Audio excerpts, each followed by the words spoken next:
উপদেষ্টা ও তার সহকারীদের দুর্নীতি তদন্তে দুদকের দৃশ্যমান পদক্ষেপ নেই বলে অভিযোগ করেছেন যুব অধিকার পরিষদের সাধারণ সম্পাদক আমির হাসান। তিনি বলেন, নির্দিষ্ট সময়ের মধ্যে তদন্ত প্রতিবেদন জমা দিতে ব্যর্থ হলে সারা দেশের নেতাকর্মীদের নিয়ে প্রধান উপদেষ্টার কার্যালয়ে ঘেরাও কর্মসূচি ঘোষণা করা হবে।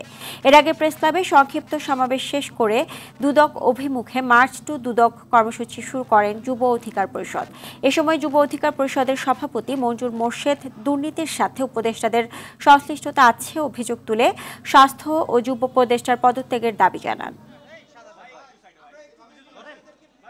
অন্তর্বর্তীকালীন সরকারের দায়িত্ব দিয়েছি, তাদের যারা দায়িত্বে আছে তারা বিভিন্ন ধরনের তদবির, ঘুষ বাণিজ্য এবং নিক বাণিজ্যের সাথে জড়িত। উপদেষ্টারা রয়েছেন, তাদের পিএস এপিএসরা দুর্নীতিতে জড়িয়ে পড়ছে।